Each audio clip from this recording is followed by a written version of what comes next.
सब प्रेम साहेब बंदगी। सदगुरु कबीर साहब के चरण कमलों में चरण बंदगी। महंत रामधनी दास साहब के चरण कमलों में चरण बंदगी। महंत धीरज दास साहब के चरण कमलों में चरण बंदगी।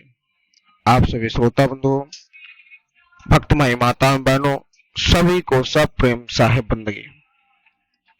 प्रिय श्रोता बंधुओं, आप सभी सदगुरु कबीर साहब के बीजक ग्रंथ में संग्रहित उनके अनमोल शब्दों को श्रवण कर रहे हैं। सदगुरु कबीर साहब अपने बीजक में कहते हैं कि मनुष्य किस प्रकार से ईश्वर की खोज में भटक रहा है, उस भगवान को खोज रहा है, उस परमात्मा को दर्शन पाने के लिए नाना प्रकार के प्रयोजन करता, नाना प्रकार की बुद्धियों का प्रयोग करता है, लेकिन क्या उसे उस परमपिता परमेश्वर का दर्शन होता है?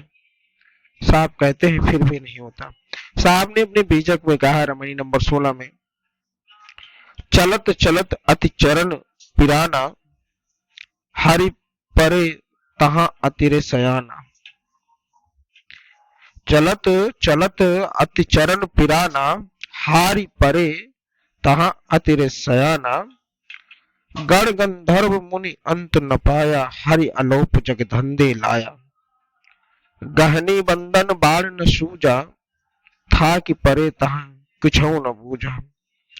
भोली परे जे अधिक डराई, रजनी अंधकूप हुए आई।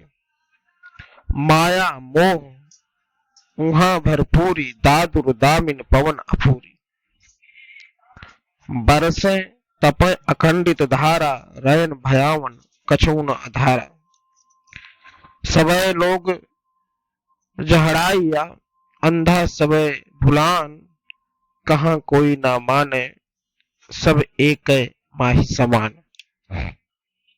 साहब कहते हैं कि उस परमात्मा को अंतर आत्मा से अलग मानकर, साहब का कहना है इस अपने अंतर आत्मा के जो शरीर में विद्वान है, उस परमात्मा को छोड़ देता है मनुष्य, और उस आत्मा से परमात्मा को अलग मानकर मनुष्य उसकी खोज में भटकता रहता है।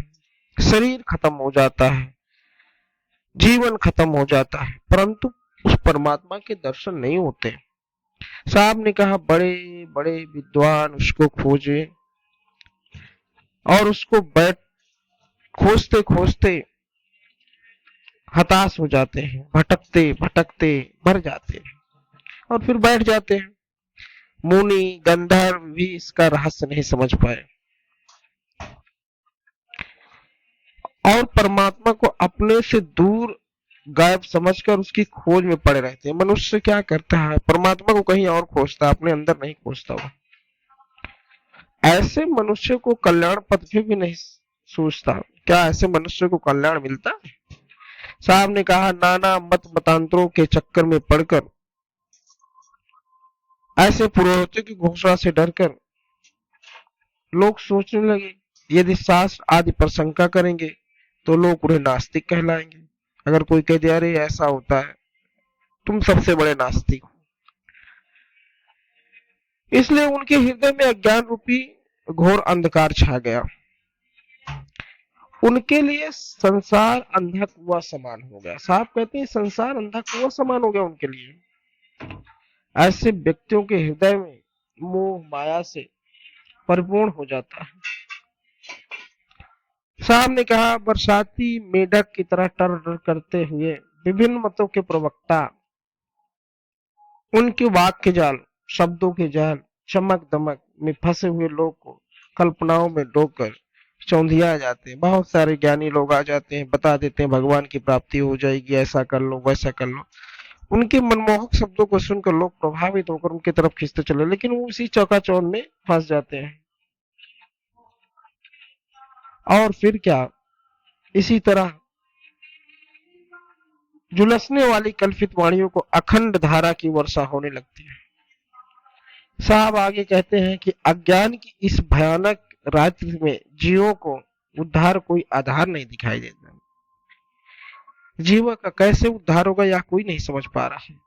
आगे साहब सकते हैं कि सब लोग अगर विवेक शून्य बन जाए गए हैं, किसी के पास विवेक है नहीं, इस कारण से वो आत्म स्वरूप को पहचानने में असमर्थ हो गए। वह अपनी महत्ता को भूल गए, कोई भी सत्य बात विश्वास नहीं कर, सबको बस एक ही अंधविश्वासी रूप सागर में समा जाना है और उसी में मनुष्य समा जा रहा है।